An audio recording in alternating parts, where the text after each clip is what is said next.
আসসালামু আলাইকুম। শুভ সকাল। সকাল সকাল সবার জন্য সূর্যোদয়ের একটি ভিডিও নিয়ে হাজির হলাম। আমরা যে দ্বীপে ঘুরতে গিয়েছিলাম সেখানকারই এই ভিডিওটি।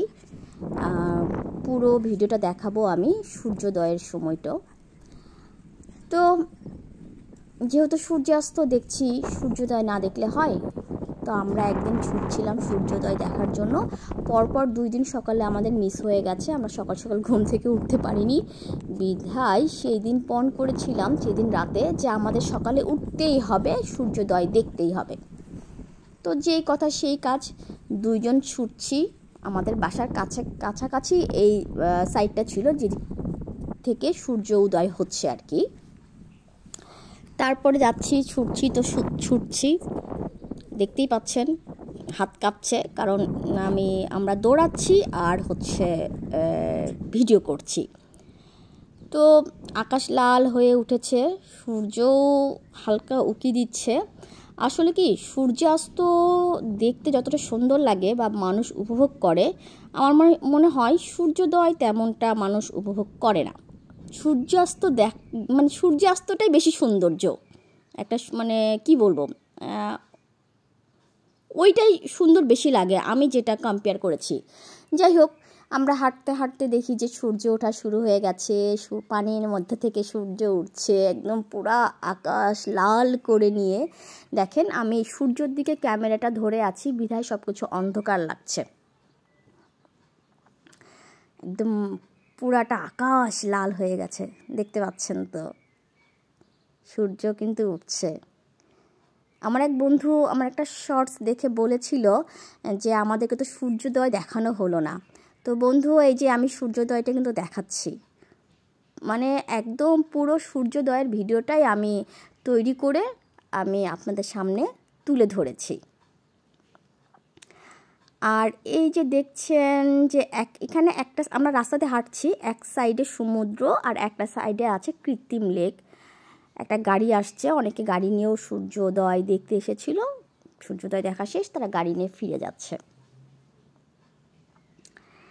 তো যেটা বলছিলাম, এখানে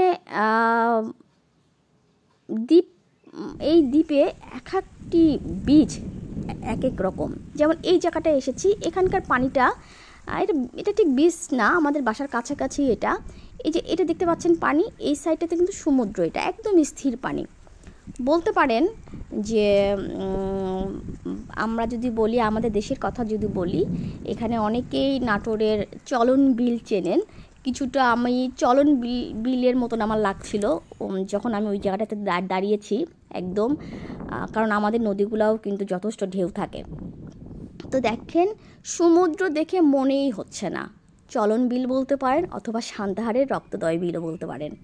আর এই যে হাঁসগুলো ভাসছে এই সাইডটা, এইটা হচ্ছে পুরোটাই এটা হচ্ছে কৃত্রিম লেক।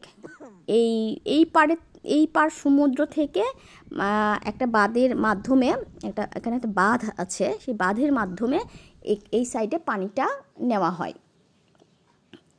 তো সেটাও আমি দেখাবো সামনে।